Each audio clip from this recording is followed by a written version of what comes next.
After returning from Rainbow Dash's admittedly impressive stunt session, Twilight found herself meandering through the marketplace of Ponyville, idly looking for a good place to eat breakfast. What she did not expect to find, however, was an incredibly more intriguing sight.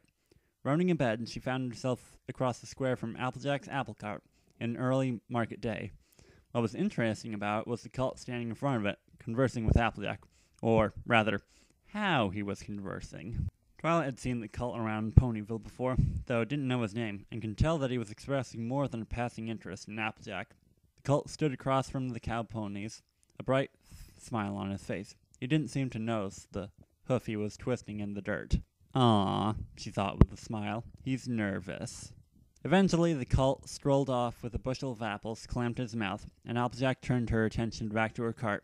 Though the Earth Pony was able to keep up a professional image when face-to-face with a potential customer, as soon as the cult passed out of sight, she allowed a slight blush to creep onto her cheeks. Deciding that a bit of teasing was as good as any breakfast, Twilight headed toward her friend. "Hey, Applejack!"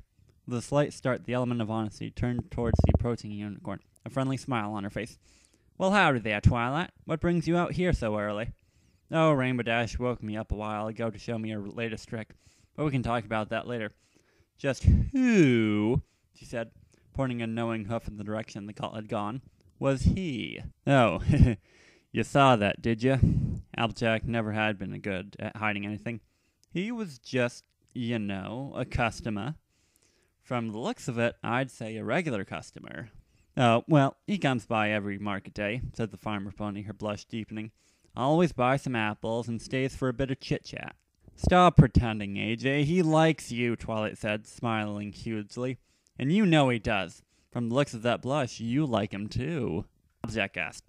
No, it's not like that, Twi. I mean, he's not like a nice cult enough, but it's just been me, Big Macintosh, and Granny Smith and Apple Bloom over on the farm. I come to town from time to time, but I've never been around cults much, aside from my brother. So why the blush if you don't think of him like that?"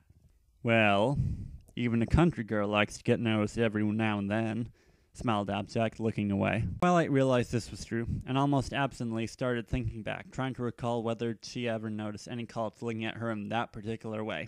Applejack butted in before she reached her inevitable conclusion. "Now I know that look, Twilight, and don't you go getting your apples in a bunch. I can personally swear that I've seen at least one other cult giving you the look. You just always got your eyes buried in some book or another. You just plumb never notice it." The unicorn gasped. "Who?" Her question was met with a cheesy grin. "Now that would be telling, wouldn't it?" Twilight laughed with her friend, content in the fact that her secret admirer would remain secret. I can see what you're saying, Applejack. Leaning back, I've always been so engrossed in my studies. I've never really had time for cults. To be honest, I've never even had a cult friend," Twilight finished with a sad smile. Applejack was having none of it. "Now don't you worry about it, Sugar Cube," she said, waving a nonchalant hoof through the air. "I've never had one either. I've never found the time." Twilight nodded absently for a moment before bursting into giggles. "I don't think we've ever talked about cults before, but a cute one talks to you and suddenly it's all we can talk about." Applejack smiled.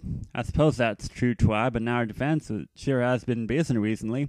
What with taking Bloomberg to Appaloosa, you and Fluttershy taking care of that confounded bird of the princess last year, and the gala after that." The unicorn nodded in agreement, trying not to think about the grand galloping train wreck.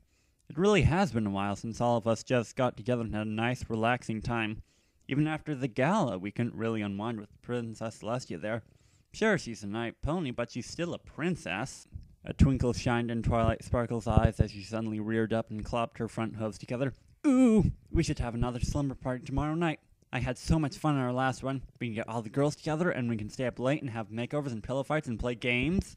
Twi, and I'll get Spike to stay over somewhere, so it's just us fillies, and play Truth or Dare, but properly this time, so you and Rarity won't fight.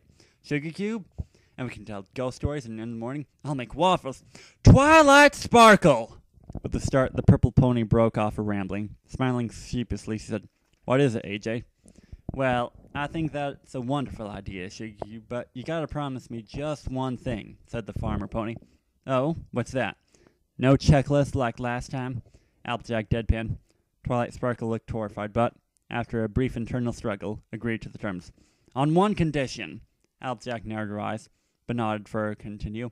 At some point, we have to talk about cults. The amount of honesty stared blank at her fellow element for a moment before bursting out laughing. Wiping a tear from her eyes, she said, I think that's a given, Sugar Cube. For the second time in as many nights, a small parasite in the ever-free forest found itself enjoying a magically induced snooze. The cloud had returned, this time determined to finish its task, and set the plans of itself and its co-conspirator into motion.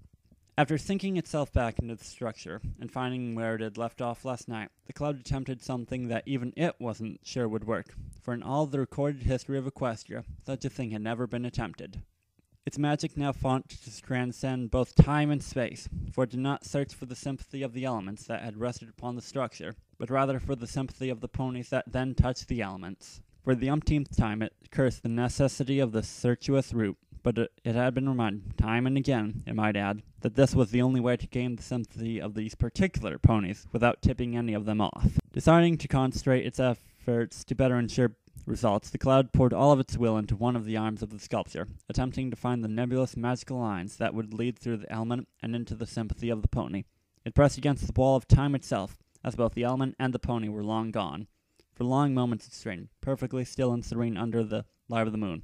Finally, with the golden pulse of light at its core, the little nimbus felt something unravel, and pulled its will back from the arm, a squiggling strand of pink sympathy within its grasp.